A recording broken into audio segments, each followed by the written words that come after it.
क्या आप मात्र 60 दिनों में यूपीएससी ईपीएफओ के एग्जाम को क्रैक करना चाहते हैं, वो भी बिना किसी कोचिंग के माध्यम से?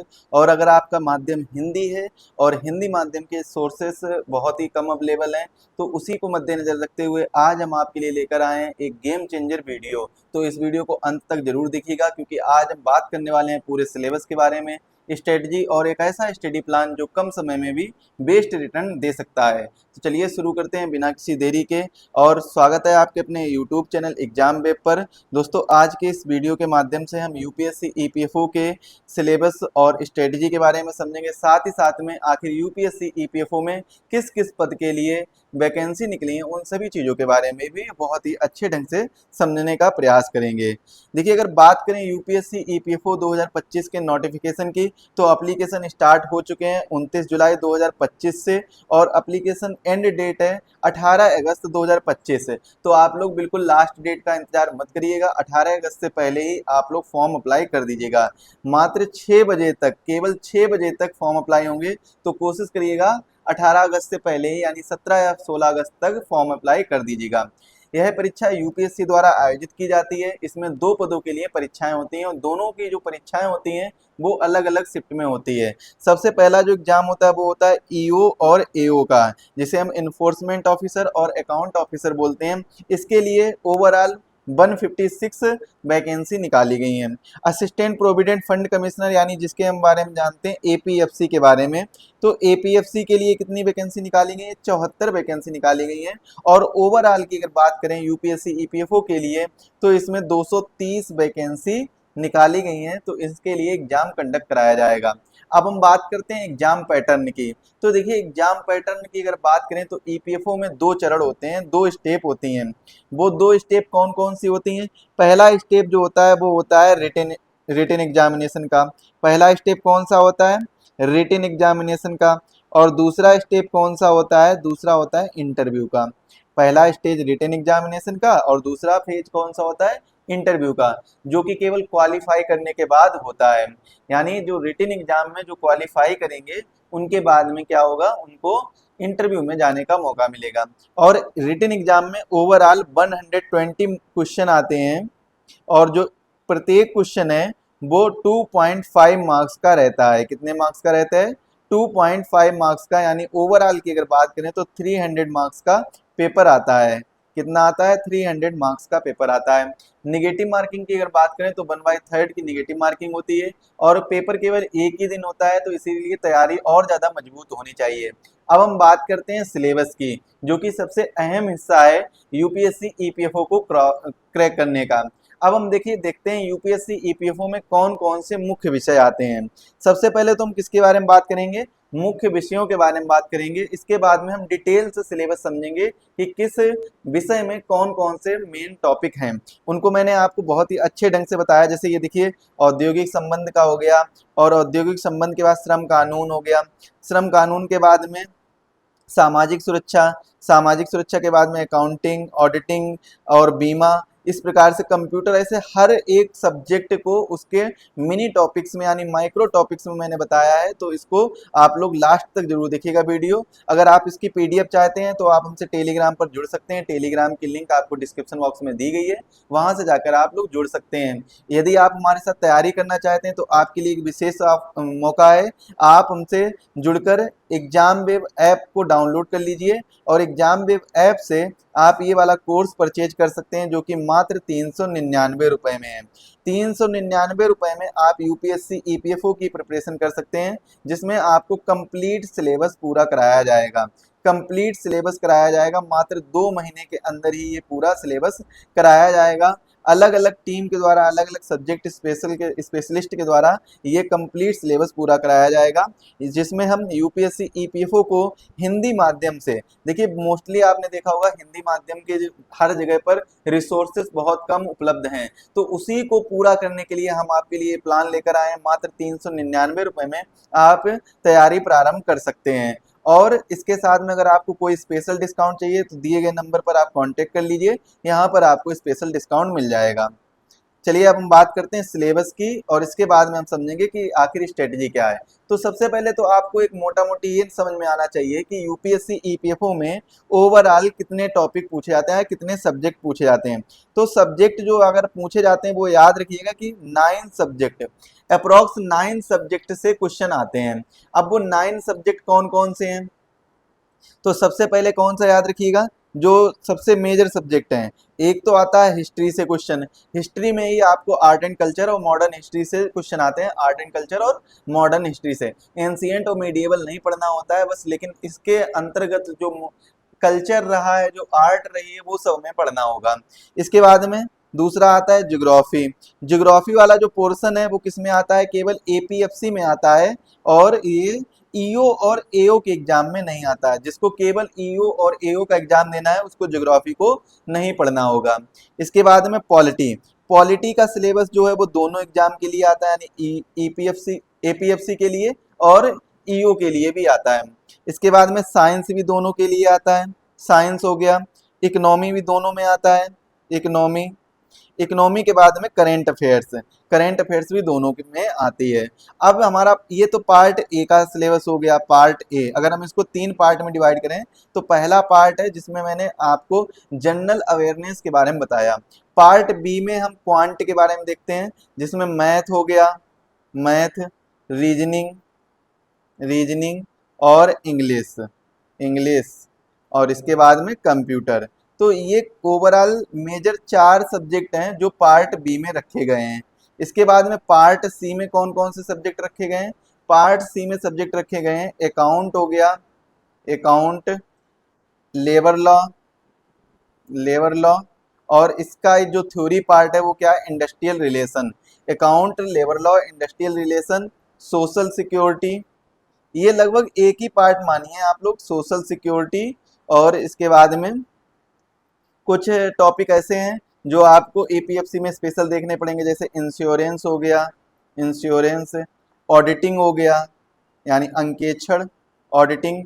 ये सब आपको क्या कहाँ पर देखने को मिलेंगे, एपीएफसी का अगर आप एग्जाम दे रहे तो वहां पर आपको देखने को मिलेंगे। तो ये चीज आप लोग मोटा मोटी याद रखेंगे कि आपको सिलेबस को 3 पार्ट में डिवाइड करना है। फर्स्ट पार्ट में history, geography, polity, economy, science और करंट अफेयर्स। सेकेंड पार्ट में मैथ, रीजनिंग, इंग्लिश और कंप्यूटर। अब आप सोच रहे होंगे कि एपीएफसी में तो स्टैटिक्स का भी पोर्शन आता है, स्टैटिक्स का भी पोर्शन आता, तो जी बिल्कुल आता है, तो उसको तो हम मैथ में कवर कर लेंगे ना।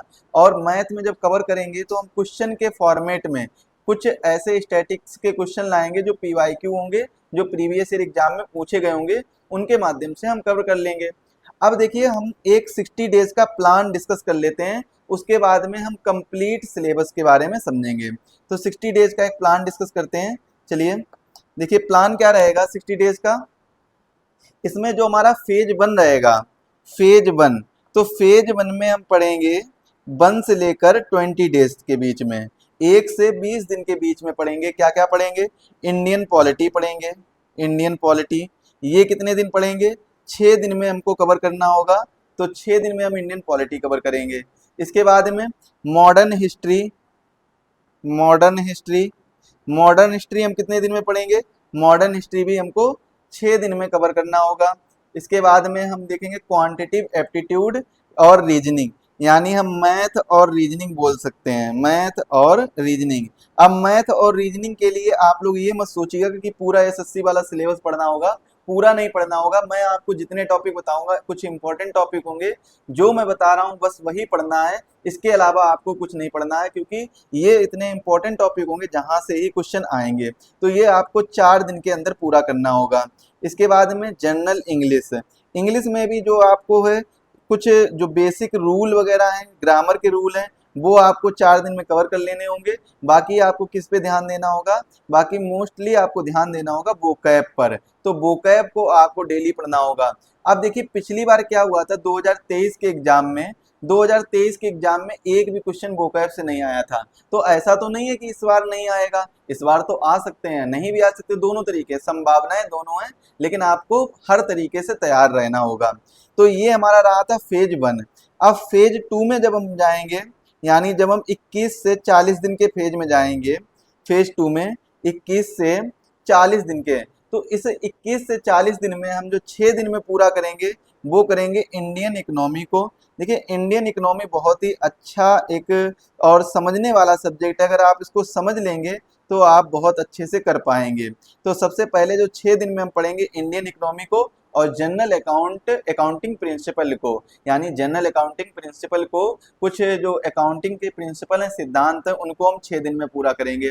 इसके बाद में अगले 6 दिन में हम इंडस्ट्रियल रिलेशन और लेबर लॉ के बारे में पढ़ेंगे। अब हम बताएंगे आपको कि लेबर लॉ में कौन कौन से लॉ पढ़ने हैं, कौन कौन से लॉ छोड़ने हैं। 2019 से पहले जब एग्जाम हुआ था ईपीएफओ का, कब हुआ था? 2017 में। तो 2017 में ओवरऑल 40 से ज्यादा लेबर लॉ पूछे गए थे, लेकिन अब इनको क्या कर दिया गया? 4 कोड में डिवाइड कर दिया गया है। मतलब अब केवल इसके 4 कोड बना दिए गए। 2019 में इसको 4 कोड में बना दिया गया, परिवर्तित कर दिया गया। लेकिन अभी भी ऐसा नहीं केवल इन्हीं 4 कोड से क्वेश्चन पूछे जाते हैं, क्वेश्चन लॉ से भी आते हैं जो पुराने लॉ बने हुए हैं। अब ऐसा क्यों, पुराने लॉ से क्यों क्वेश्चन आते हैं? देखिए कुछ लॉ ऐसे हैं, यानी जो ये 4 कोड के अंदर जितने भी लॉ रखे गए हैं, नियम रखे गए, कानून रखे गए हैं, वो सभी अभी पूरी तरीके से इम्प्लीमेंट नहीं हुए हैं, पूरी तरीके से भी बनकर तैयार नहीं हुए हैं, कहीं पर लागू नहीं हुए तो कहीं पर बनकर तैयार नहीं हुए। तो इस वजह से जो जो कानून बनकर तैयार नहीं हुए, जो भी लागू नहीं हुए प्रॉपर तरीके से, उनसे क्वेश्चन पूछे जा रहे हैं। और लास्ट टाइम भी आपने देखा होगा उनसे क्वेश्चन पूछे गए थे। तो लगभग 4 तो हमको ये पढ़ने हैं, 4 के बाद में करीबन 15 लेबर लॉ और पढ़ने हैं, और 4 के अंदर जो भी होंगे उनको हमें पढ़ना होगा, थोड़ा बहुत उनको भी पढ़ लेंगे। इनको पढ़ने का तरीका क्या है उसके बारे में भी अभी हम डिस्कस करेंगे। फिलहाल में अभी हम अपना 60 डेज का प्लान डिस्कस कर लेते हैं, इसके बाद में हम पूरा करेंगे। अब देखिए 21 से 40 दिन के बीच में हमें क्या करना होगा? इंडस्ट्रियल रिलेशन, लेबर लॉ को खत्म करेंगे कितने दिन में? 5 दिन में। जनरल साइंस और कंप्यूटर, देखिए बहुत ही आसान सा है। जनरल साइंस आपने बहुत पहले से ही पढ़ा होगा, जनरल साइंस और कंप्यूटर। तो ये आपको कितने दिन में कवर करना है? ये आपको 3 दिन में कवर करना है। इसके बाद में करेंट अफेयर्स और सोशल सिक्योरिटी, करेंट अफेयर्स और सोशल सिक्योरिटी के जो क्वेश्चन हैं वो भी आपको 5 दिन में लगभग कवर करने हैं। कितने दिन में? 5 दिन में। इसके बाद में अगले 5 दिन तक आप रिवीजन करिए और खूब प्रैक्टिस करिए, रिवीजन और प्रैक्टिस। अगले 5 दिन में, बचे हुए 5 दिन में रिवीजन और प्रैक्टिस करिए। तो ये आपका ओवरऑल 40 डेज का प्लान तैयार हो गया। अब आप बचे हुए 20 दिन में, बचे हुए जो 20 दिन होंगे इनमें क्या करेंगे? तो इनमें आप मॉक टेस्ट लगाएंगे। क्या लगाएंगे? सर मॉक टेस्ट लगाएंगे, कि मॉक टेस्ट जरूरी है, हमें क्वेश्चन सॉल्व करना आ जाता है उससे मॉक टेस्ट के माध्यम से। क्वेश्चन कैसे सॉल्व होगा? हर एक दिन एक मॉक टेस्ट लगाना है, जिस विषय में गलती हो उस दिन का रिवीजन, उसी दिन उसका रिवीजन करना है, पीवाईक्यू का एनालाइज करना है, एनालिसिस करना है, और इसके साथ में पीवाईक्यू पर विशेष ध्यान देखना है। अब देखिए मैं आपको कुछ ऐसी टिप्स बताने जा रहा हूं जो आपको बहुत ही ज्यादा ध्यान रखनी होगी, इससे आप मिस्टेक होने के चांसेस बहुत रहते हैं। तो ऐसी मिस्टेक से बचने के लिए आपको कुछ टिप्स याद रखनी होगी। सबसे पहले आपको कुछ रियल और प्रैक्टिकल टिप्स देने वाला हूं, वो आप ध्यान रखिएगा। केवल और केवल किताबों से ना पढ़ें, केवल और केवल किताबों से ना पढ़ें कि सर ने जो भी नोट्स दे दिए या फिर जो सर ने किताब बता दी केवल उनसे पढ़ लिया बस हो गया।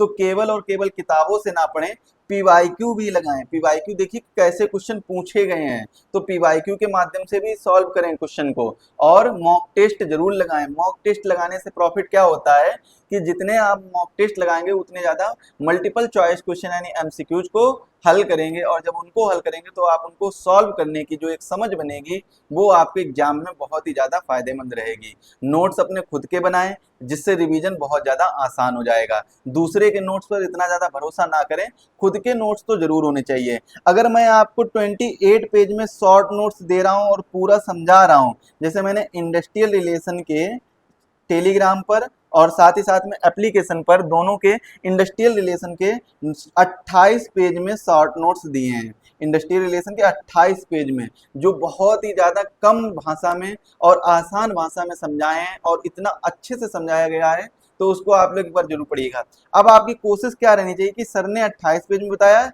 तो मैं इसको 20 पेज में एक और भी इससे शॉर्ट में याद करूं, जिससे याद हो जाए और अच्छे से आप लोग इसमें बने रहें। इसके बाद में केवल और केवल यूट्यूब पर सिर्फ भरोसेमंद चैनल ही देखें। मैं ये नहीं कह रहा हूँ कि आप केवल मेरा चैनल देखें या किसी और का देखें, जो आपको ठीक लग रहा है, जहां पर आपको समझ में आ रहा है, जहां पर आपको कंटेंट अच्छा लग रहा है, आप उस चैनल को प्रेफर कर सकते हैं। ये जरूरी नहीं है कि आप मेरा ही चैनल देखें, तो आपको जो भी अच्छा लग रहा है आप उसका चैनल प्रेफर कर सकते हैं। आप हमारे प्रीवियस वीडियो भी देख सकते हैं, जैसे कि आपको ये देखा होगा, जब आप हमारे चैनल पर जाएंगे एग्जाम वेब चैनल पर, तो आपको वहां पर मिलेगा, मैंने एक प्लेलिस्ट बना के रखी है। उस प्लेलिस्ट में आपको कंप्लीट सिलेबस पूरा कराया है ईपीएफओ का। तो ये प्लेलिस्ट है, तो आप इसको एक बार जरूर देखिएगा। यूपीएससी ईपीएफओ की प्लेलिस्ट है, इसमें मैंने आपको कंप्लीट सिलेबस कराया है और मैराथन क्लासेस दी हैं। जैसे देखिए 1 घंटे 13 मिनट में आपको कंप्यूटर एप्लीकेशन के पीवाईक्यू जो हैं वो सभी सॉल्व कराए हैं। इसके बाद में और भी देखिए बहुत सी चीज़ें कराई हैं। क्या क्या कराई हैं चलिए देखते हैं। और देखिए क्या क्या कराया है। इंडियन इकोनॉमी 4 घंटे में कंप्लीट कराई है, और इसके बाद में टेस्ट भी कराया है ईपीएफओ का, और बजट और इकोनॉमी के जो भी क्वेश्चन है वो भी मैंने आपको कराए हैं। सोशल सिक्योरिटी और इससे स्कीम से संबंधित जो क्वेश्चन आते हैं वो कराए हैं पूरे। इसके बाद में जनरल अकाउंट प्रिंसिपल भी आपको कराया है 51 मिनट में complete. Industrial relation, accounting and social security 4 घंटे 25 मिनट में कंप्लीट वीडियो आपको मिल जाएगा। इसके नोट्स भी आपको टेलीग्राम चैनल पर प्रोवाइड करा दिए जाएंगे, तो उसको आप लोग जरूर ज्वाइन कर लीजिएगा, डिस्क्रिप्शन बॉक्स में लिंक दी गई है। इंडस्ट्रियल रिलेशन और लेबर लॉ का 1 घंटा 35 मिनट में कंप्लीट सेशन कराया है, जिसमें मैंने आपको कंप्लीट अच्छे तरीके से पढ़ाया है और बताया है कि इंडस्ट्रियल रिलेशन और लेबर लॉ से कितने कितने क्वेश्चन आते हैं, क्या क्या क्वेश्चन आते हैं, और हैंड रिटन नोट्स के माध्यम से कंप्लीट चीजें आपको बताई हैं। अब देखिए, अगर मैं आपको बुक लिस्ट के बारे में बताऊं, तो मैं ये नहीं कहूँगा कि आप हर एक पर्टिकुलर सब्जेक्ट की एक स्पेसिफिक बुक लें, जरूरी नहीं है। अगर आपके पास खुद के नोट्स बने हुए रखे हैं तो आप उसको भी प्रेफर कर सकते हैं। अदरवाइज जैसा आपको जो ट्रेंड चल रहा है, अगर आप उस पर जाना चाहें तो उस पर भी जा सकते हैं। जैसे पॉलिटी के लिए लक्ष्मीकांत, मॉडर्न हिस्ट्री के लिए स्पेक्ट्रम, इकोनॉमी के लिए नितिन संगानिया, इंग्लिश ग्रामर में अगर आप पढ़ना चाहें तो एसपी बख्शी जी की पढ़ सकते हैं। इसके बाद में रीजनिंग और क्वांट के लिए आप लोग आर एस अग्रवाल को प्रेफर कर सकते हैं। लेबर लॉ के लिए आप हमारे द्वारा जो मटेरियल दिया जा रहा है उसको आप लोग जरूर देखिएगा, क्योंकि वो इतना अच्छा मटेरियल है, मैं खुद आपको बता रहा हूँ, इतना अच्छा मटेरियल है कि आपका कोई भी क्वेश्चन इससे बाहर नहीं जाएगा। पीवाईक्यू को एनालाइज करते हुए, और साथ में और भी ज़्यादा जो पिछले साल का पेपर हुआ था, पिछले बार का पेपर हुआ था, उसमें जितने कठिन से कठिन क्वेश्चन पूछे गए थे उन सभी चीज़ों को एनालाइज करते हुए ये नोट्स आपको तैयार करवाए हैं। करेंट अफेयर्स के लिए आप डेली न्यूज़पेपर, कोई भी एक न्यूज़पेपर पढ़ लीजिए, और एक कोई मंथली मैगजीन को आप लोग प्रेफर कर लीजिए, चाहे वो विजन की हो या किसी की भी हो, मतलब कोई भी पर्टिकुलर कोचिंग की हो। लेकिन मैं स्पेशली रिकमेंडेशन करूंगा कि आप विजन की जो PT 365 है, या फिर जो विजन की मंथली मैगजीन है, इसको आप लोग जरूर प्रेफर करिएगा। बहुत ही अच्छी मैगजीन आती है, इसमें करंट अफेयर्स के क्वेश्चन बहुत अच्छे दिए गए होते हैं, तो इसमें आप लोग जरूर इसको प्रेफर करिएगा। यहाँ से आपका कोई भी क्वेश्चन बाहर नहीं जाने वाला है। चलिए अब हम बात करते हैं डिटेल सिलेबस की। तो क्या क्या सिलेबस आएगा इसके अंतर्गत, ईपीएफओ के अंतर्गत, उसके बारे में हम चर्चा करते हैं। सबसे पहले जो हमारा एक मेन सब्जेक्ट है औद्योगिक संबंध। देखिए यहाँ पर जो डिटेल सिलेबस है, मैंने यहाँ पर आपको पॉलिटी का सिलेबस, इकोनॉमी का और साइंस का, और साइंस का, इनके सिलेबस आपको नहीं बताए हैं। इंग्लिश का भी सिलेबस नहीं बताया, क्योंकि ये सिलेबस लगभग सेम रहते हैं। और मैं आपको बताता हूँ, हर बार बताता हूँ कि जो भी इसमें फॉर्म डालते हैं, मोस्टली बहुत कम ही बच्चे होते हैं, बहुत कम ही एस्पेरेंट्स ऐसे होते हैं जो नए होते हैं। बाकी ऐसे से एस्पेरेंट्स फॉर्म डालते हैं जो काफ़ी ज़्यादा अनुभवी होते हैं और एग्जाम को बहुत ही अच्छे तरीके से समझ पाते हैं, तो उनको इन सब्जेक्ट में तो दिक्कत नहीं आती है। बाकी बचे हुए जो सब्जेक्ट हैं, जैसे लेबर लॉ हो गया, सोशल सिक्योरिटी हो गया, इंडस्ट्रियल रिलेशन हो गया, इनमें प्रॉब्लम होती है, क्योंकि एक तो ये हमारा जो साइंस या आर्ट्स बैकग्राउंड का सब्जेक्ट नहीं है, ये कॉमर्स बैकग्राउंड के सब्जेक्ट हैं। तो हो सकता है कॉमर्स वालों को इनमें दिक्कत ना आए, लेकिन आप लोग याद रखिएगा, इस सिलेबस को अच्छे से पढ़िएगा। एक बार सिलेबस भी पढ़ लीजिएगा। मैंने हर एक वो छोटे से छोटा टॉपिक यहाँ पर आपको लिख कर दिया है जो एग्जाम में पूछा जा सकता है, और जो औद्योगिक संबंध या फिर किसी भी सब्जेक्ट का जो एक मिनी टॉपिक हो सकता है, वो टॉपिक तक मैंने आपको यहाँ पर लिख के दिया है। जैसे औद्योगिक संबंध की अगर बात करें, तो सबसे पहले हम औद्योगिक संबंध के परिचय के बारे में पढ़ेंगे, इसके तत्व कौन कौन से होते हैं वो पढ़ेंगे, और इसके संबंधों में की जो बदलती हुई अवधारणा है, जो चेंजिंग कॉन्सेप्ट है, वो देखेंगे। इसका विस्तार क्षेत्र देखेंगे, इसके मुख्य पहलू देखेंगे, उद्देश्य को समझेंगे, इसके महत्व को समझेंगे, और इसको प्रभावित करने वाले कारकों के बारे में जानेंगे। इनका प्रमुख दृष्टिकोण क्या है लोगों का, उसके बारे में जानेंगे। उसके बाद में हम श्रम कल्याण की ओर आगे बढ़ेंगे, जो हमारा इस औद्योगिक संबंध वाले में अगला जो चैप्टर रहेगा श्रम कल्याण, इसके बारे में पढ़ेंगे। तो भारत में श्रम कल्याण का विस्तार, श्रम कल्याण का महत्व, श्रम कल्याण के सिद्धांत और भारत के औद्योगिक संबंधों का विकास कैसे कैसे हुआ, इन सब चीजों के बारे में। और प्रथम विश्व युद्ध से स्वतंत्रता तक की स्थिति कैसी थी, स्वतंत्रता के बाद की स्थिति क्या थी, भारत की औद्योगिक संबंधों नीति के बारे में समझेंगे। हड़ताल और तालाबंदी, जो कि इंपॉर्टेंट है, पिछली बार इससे एग्जाम में क्वेश्चन पूछा गया था। औद्योगिक संबंधों के नियोजन, श्रम संबंध एवं श्रमिकों की भूमिका के बारे में समझेंगे। सरकार की भूमिका के बारे में, नवीन आर्थिक नीति औद्योगिक संबंधों पर प्रभाव के बारे में समझेंगे। औद्योगिक विवाद के बारे में समझेंगे, औद्योगिक विवाद के कारण और औद्योगिक विवाद के रूप, हड़ताल और हड़ताल के कारण, इनके बारे में समझेंगे। हड़ताल के क्या प्रकार होते हैं, प्रारंभिक हड़ताल, माध्यमिक हड़ताल, सहानुभूतिपूर्ण हड़तालें, अन्य हड़तालें, क्या हड़ताल अवैध है, इन सभी चीजों के बारे में समझेंगे। और इसके बाद में हड़ताल और तालाबंदी का जो प्रतिवेदन है उसके बारे में समझने के बाद में अगले टॉपिक की ओर रुख करेंगे, जिसका नाम रहेगा अनुचित श्रम व्यवहार, जिसमें हम औद्योगिक विवाद अधिनियम 2010 के बारे में पढ़ेंगे, औद्योगिक संबंध संहिता 2020 के बारे में पढ़ेंगे। और उसके बाद में हम श्रम संघ की ओर आगे बढ़ेंगे, जिसमें हड़ताल और तालाबंदी, विवाद समाधान, स्थायी आदेशों के बारे में पढ़ेंगे। इसके बाद में श्रम कानून। अब हम अगर बात करें औद्योगिक संबंध की, तो औद्योगिक संबंध से लगभग जो औद्योगिक संबंध यानी इंडस्ट्रियल रिलेशन और लेबर लॉ, तो ये एक महत्वपूर्ण टॉपिक है, जहां से लगभग आपके 20 से 22 क्वेश्चन लास्ट ईयर पूछे गए थे, लास्ट एग्जाम में, एपीएफसी के एग्जाम में पूछे गए थे।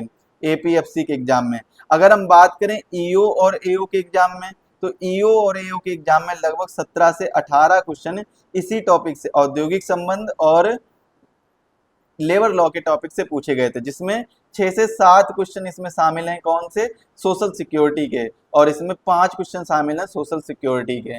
तो ये 3 टॉपिक मिलाकर लगभग 22 क्वेश्चन, या फिर आप डायरेक्टली कह सकते लगभग 50 मार्क्स का पेपर तो केवल 3 सब्जेक्ट मिला के, औद्योगिक संबंध, लेबर लॉ और सोशल सिक्योरिटी यानी सामाजिक सुरक्षा से पूछे जाते हैं। तो ये कितने जरूरी हैं हमारे एग्जाम के लिए, तो ये आप लोग समझ ही गए होंगे। अब हम बात करते हैं श्रम कानून। श्रम कानून के बारे में बात करने से पहले हम छोटा सा एक ओवरव्यू ले लेते हैं कि अगर आपको कोई भी श्रम कानून यानी लेबर लॉ अगर पढ़ना है तो वो आप किस प्रकार से पढ़ेंगे। तो सबसे पहले आप याद रखिएगा, अगर आपको लेबर लॉ पढ़ना है तो लेबर लॉ को पढ़ते समय आपको विशेष तौर से कुछ कीवर्ड को याद रखने होंगे। अब वो कीवर्ड कौन कौन से हैं, एक तो आपको याद रखना होगा टाइम लिमिट। अगर उस लेबर लॉ में, उस श्रम कानून में कोई टाइम लिमिट के बारे में बात कही गई हो, कोई टाइम लिमिट दी गई हो, टाइम लिमिट बताया गया हो, या फिर टाइम से रिलेटेड जो भी बातें दी गई हो उसको अच्छे से याद रखना होगा। इसके बाद में अगर उस श्रम कानून में कोई कमेटी बनी है या कमेटी में जो भी मेंबर हैं या फिर और भी कोई मेंबर उसमें शामिल हैं तो उनके मेंबर काउंट को याद रखना होगा।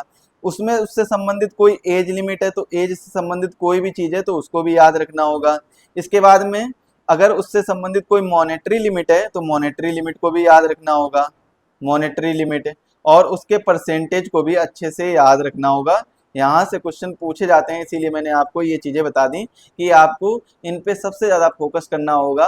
किस एग्जाम में, ईपीएफओ का जो एग्जाम है उसमें सबसे ज़्यादा फोकस करना होगा कि जो लेबर लॉ होंगे तो लेबर लॉ में जब हम पढ़ेंगे तो टाइम लिमिट, मेंबर काउंट, एग्री एज लिमिट, मॉनेटरी और परसेंटेज, तो उस लेबर लॉ में इतनी सभी चीज़ों को अच्छे से पढ़ेंगे। और जब ये पूरा आप पढ़ लेंगे तो इसी लेबर लॉ के अंतर्गत ही आप देखेंगे कि वो जो लेबर लॉ दिया गया है वो किस अथॉरिटी यानी प्रशासन से संबंधित है, उसके बारे में जानेंगे, किस प्रशासन से संबंधित है, इसकी डिफिनीशन क्या दी गई यानी परिभाषा क्या दी गई है, इसके बारे में समझने का प्रयास करेंगे, परिभाषा क्या दी गई है। तो इस प्रकार से हम नोट्स बनाएंगे और आपको तैयार भी कराएंगे। और याद रखिएगा कि हमारे 4 से 5 लेबर लॉ जो हैं वो एक क्लास में कवर कराए जाएंगे। 4 से 5 हद है, 4 या 5 तो रखेंगे ही, जिससे कोर्स का आपका जल्दी जल्दी एंड हो जाए। और हमारा जो फोकस एरिया रहेगा वो क्या रहेगा, सबसे ज़्यादा फोकस एरिया रहेगा वो किस पर रहेगा, पीवाईक्यू पर रहेगा, क्योंकि पीवाईक्यू के माध्यम से ही मैं आपको कंप्लीट प्रिपरेशन कराने वाला हूँ। अब हम बात करते हैं श्रम कानून की। तो श्रम कानून में देखिए इसके संबंधित कौन कौन से टॉपिक हैं। एक तो परिचय हो गया, परिभाषाएं होंगी, इसका इतिहास और कानून पारित होने के तत्कालिक कारण कौन कौन से थे, ये चीज हम पढ़ेंगे। इसके बाद में श्रम कानून की आवश्यकता, श्रम कानून की विशेषताएं, आधुनिक श्रम कानून की विशेषताएं, श्रम कानून के प्रकार, भारतीय श्रम कानून का वर्गीकरण, भारतीय संविधान में श्रम कानून संबंधी प्रावधान, श्रम अधिनियम, न्यूनतम वेतन अधिनियम, ये सब किससे संबंधित हैं, ये सब श्रम कानून से संबंधित हैं। इसके बाद में श्रम कानून में जो और इम्पोर्टेंट कानून है वो कौन कौन से हैं, श्रम अधिनियम 1926, मातृत्व सुरक्षा अधिनियम 1936, कारखाना अधिनियम 1948, औद्योगिक विवाद अधिनियम 1948, कारखाना अधिनियम 1948, नियोजन अधिनियम 1951, श्रम अधिनियम 1952, बोनस अधिनियम 1965, समान पारिश्रमिक अधिनियम 1976, मातृत्व लाभ अधिनियम 1961 और श्रमिक श्रम प्रोत्साहन एवं विनियमन अधिनियम, महिलाओं को कार्य स्थल पर यौन उत्पीड़न निवारण प्रतिबंध एवं प्रतिशोध पर अधिनियम 2013, मोटक परिवहन श्रमिक अधिनियम 1961। इसके बाद में श्रम संबंध संगठन, अंतर्राष्ट्रीय श्रम संगठन, अंतर्राष्ट्रीय श्रम संगठन के नैतिक सिद्धांत, इसकी संरचना, इसके सदस्य, अंतर्राष्ट्रीय श्रम संगठन के महत्वपूर्ण कार्य और इसके अधिनियम, और इसके बाद में भारतीय श्रम विधानों पर प्रभाव, भारतीय श्रम विधानों पर क्या प्रभाव पड़ा उसके बारे में भी हम समझेंगे। रोजगार एवं श्रम मंत्रालय, रोजगार एवं श्रम मंत्रालय के कार्य और रोजगार एवं प्रशिक्षण महानिदेशालय, कर्मचारी भविष्य निधि संगठन, मुख्य श्रम आयोग, कर्मचारी राज्य बीमा आयोग, सीबी गुप्ता राष्ट्रीय श्रम संस्थान और राष्ट्रीय सामंजस्य सूचना प्रशिक्षण एवं अनुसंधान संस्थान, राष्ट्रीय श्रम आयोग, वेतन बोर्ड एवं फेरी कार्मिक जनहित, सूचना एवं परीक्षा समिति, श्रम सुधार, मजदूरी संहिता अधिनियम, औद्योगिक संबंध संहिता विधेयक, सामाजिक सुरक्षा संहिता 2019, व्यावसायिक सुरक्षा स्वास्थ्य और कार्य स्थिति संहिता विधेयक 2019। प्रमुख विशेषताओं में देखेंगे तो निर्माण और असंगठित के क्षेत्र में क्षेत्र और जिम्मेदारियां, कर्मचारियों के अधिकार एवं कर्तव्य, प्रशासनिक अधिकारी, तो ये सब क्या हैं, ये आपको पढ़ने होंगे श्रम कानून के अंतर्गत। और भी टॉपिक हैं, तो ये जो 2019 में जो नए कानून बनके नए कोड बनकर तैयार हुए हैं, इनके बारे में तो आपको बहुत अच्छे से पढ़ना होगा। तो इन चारों के नाम याद रखिएगा। श्रम कानून वर्तमान विकास के संदर्भ में 2020 में एक्ट आया था, औद्योगिक संबंध संहिता 2020 में आया था, सामाजिक सुरक्षा संहिता 2020 में आया था, व्यावसायिक सुरक्षा संहिता एवं व्यावसायिक सुरक्षा स्वास्थ्य कार्य स्थिति संहिता 2020। श्रम कानून के संदर्भ में निम्नलिखित सर्वोच्च न्यायालय खंडपीठ का क्या फैसला था। श्रम कानून के संदर्भ में सर्वोच्च न्यायालय या खंडपीठ का जो भी फैसला रहे हैं, क्या क्या फैसला रहे हैं, वो सभी आपको पढ़ने होंगे। सामाजिक कल्याण अधिनियम, संयुक्त सरकार राज्य सरकार कारखाना की परिभाषा, व्यक्तिगत लेबर विवाद और औद्योगिक विवाद, कर्मकार की परिभाषा, हड़ताल और तालाबंदी। इसको तो हम कई बार देख चुके हैं, 2-3 बार पीछे भी देख चुके हैं, तो इसको नहीं भी पढ़ेंगे तब भी कोई दिक्कत नहीं। यहाँ पर आपको विशेष ध्यान रखना होगा, छटनी क्या होता है, कामबंदी क्या होता है, इन दोनों में डिफ्रेंशिएट करके क्वेश्चन पूछ लिया जाता है। श्रम संबंधी सरकारी योजनाएं, दीनदयाल उपाध्याय श्रमेव जयते कार्यक्रम, प्रशिक्षण प्रोत्साहन योजना, पुनर्गठित राष्ट्रीय स्वास्थ्य बीमा योजना, प्रधानमंत्री रोजगार प्रोत्साहन योजना, बंधुआ मजदूरों के लिए पुनर्वास हेतु केंद्रीय क्षेत्र की योजना, राष्ट्रीय ऑनलाइन श्रम परिकल्पना पोर्टल, नेशनल करियर सर्विस, अटल बीमित व्यक्ति कल्याण योजना, अटल बीमित व्यक्ति कल्याण योजना। तो ये जो हमारा रहा था वो किसका सिलेबस रहा था, लेबर लॉ का। तो लेबर लॉ और इंडस्ट्रियल रिलेशन के सिलेबस को मैंने कवर कर लिया है। अब हम बात करते हैं सामाजिक सुरक्षा की। तो सामाजिक सुरक्षा में इसका परिचय देखेंगे। सामाजिक सुरक्षा की प्रासंगिकता या तरीके, अंतर्राष्ट्रीय श्रम संगठन और सामाजिक सुरक्षा, सामाजिक सुरक्षा का विकास, पेंशन योजनाओं का विकास, भविष्य निधि में पेंशन योजनाओं का विकास, प्रमुख पेंशन योजनाओं का विकास जैसे उपदान योजना, बेरोजगारी के विरुद्ध संरक्षण, अन्याय सामाजिक सहित योजनाएं, असंगठित कामगार सामाजिक सुरक्षा अधिनियम 2008, राष्ट्रीय स्वास्थ्य बीमा योजना, भारत का सामाजिक सुरक्षा कानून, मातृत्व या मृत्यु लाभ अधिनियम 1961, मातृत्व हित लाभ अधिनियम 1961, सामाजिक सुरक्षा का प्रभाव, भारत की सामाजिक सुरक्षा योजनाएं, राष्ट्रीय मातृत्व लाभ योजना, रोजगार के लिए देखिए रोजगार आश्वासन योजना, राष्ट्रीय पेंशन योजना, जननी सुरक्षा योजना, राजीव गांधी शिल्पकार स्वास्थ्य बीमा योजना, आम आदमी बीमा योजना, तो ये सब क्या है, ये सब आपको योजनाएं हैं जो सामाजिक सुरक्षा में पढ़नी पड़ेंगी। तो ये जितनी भी दी गई ये सब योजनाओं के नाम हैं, इनको मैं आपको डिटेल से पढ़ाऊंगा। अब हम बात करते हैं अकाउंटिंग की। तो अकाउंटिंग का देखिए क्या क्या सिलेबस है, तो उसके बारे में भी चर्चा कर लेते हैं। तो सबसे पहले तो परिचय, अकाउंटिंग का अर्थ क्या होता है और इसमें इसको लेकर आप क्या है, लेखांकन की परिभाषा, अर्थ क्या होता है और इसकी डेफिनीशन क्या है, तो वो पढ़नी पड़ेगी। लेखांकन की प्रस्तुति कैसे होती है, इसका क्षेत्र कहाँ कहाँ पर है, लेखांकन का उद्देश्य क्या है, इसके कार्य क्या हैं, लेखांकनों के प्रकार के बारे में लिखिए, लेखांकन की प्रणाली के बारे में लिखिए, इसके लाभ के बारे में लिखिए। ये सब चीज़ें आपको किसमें, लेखांकन में देखने को मिलेंगी। तो ये सब चीज़ें आपको A to Z आपको नोट्स प्रोवाइड कराऊंगा। आदर्श लेखांकन प्रणाली के आवश्यक गुण लक्षण और लेखांकन चक्र, पुस्तकालय की सीमा, पुस्तकालय का अर्थ है, ये सब आपको लेखांकन यानी अकाउंटिंग में देखने को मिलेगा। पुस्तकालय की परिभाषा, पुस्तकालय के क्षेत्र, कार्य प्रक्रिया, उसके उद्देश्य, लेखांकन सिद्धांत का परिचय, इसके उद्देश्य, प्रकार, सिद्धांत की परिभाषा, सिद्धांत की विशेषताएं। सामान्य परंपरागत लेखांकन सिद्धांत को लेखांकन नामक, जो सामान्य परंपरागत लेखांकन सिद्धांत या लेखांकन मानक सिद्धांत है, इसका देखिए लेखांकन प्रयोग का अर्थ, लेखांकन प्रयोगों के प्रकार, लेखांकन प्रयोग, लेखांकन प्रयोग की परिभाषा। तो यहाँ पर आपको ये देखना है कि कितनी कितनी चीज़ें जो पढ़ाई गई हैं, जितने अभी मैंने सिलेबस बताया है वो आपको अच्छे से नोट करना है, या फिर आप इसकी पीडीएफ भी डाउनलोड कर सकते हैं। पीडीएफ नोट्स आपको हमारे टेलीग्राम चैनल पर और एग्जाम वेब ऐप पर मिल जाएंगे, दोनों के लिंक आपको डिस्क्रिप्शन बॉक्स में और चैट पिन बॉक्स में दी गई, तो वहां से जाकर आप लोग डाउनलोड कर सकते हैं। इसके बाद में लेखांकन में देखिए लेखांकन प्रयोग की विशेषताएं, इसके उद्देश्य, लाभ, रोजनामच, रोजनामच का परिचय, रोजनामच का उद्देश्य, रोजनामच, रोजनामचा यानी रोजनामचा प्रविष्टियों के प्रकार, रोजनामचा में नाम और जमा करने के नियम, तो ये सब देखने होंगे। इसके बाद में एक अगला सिलेबस आता है जो कौन सा है, ऑडिटिंग यानी अंकेक्षण। परिचय, अंकेक्षण का उद्गम एवं विकास, भारत में अंकेक्षण की विशेषताएं, अंकेक्षण का उद्देश्य और अंकेक्षण के प्रकार एवं वर्गीकरण, व्यापारिक संस्था की संरचना के अनुसार, व्यावसायिक दृष्टि से अंकेक्षण का वर्गीकरण, अंकेक्षण के सिद्धांत, तकनीकी और कार्य प्रणाली, अंकेक्षण के प्रमुख सिद्धांत, अंकेक्षण विधि, अंकेक्षण कार्यक्रम, अंकेक्षण कार्यक्रम के लाभ और अंकेक्षण कार्यक्रम की हानियां।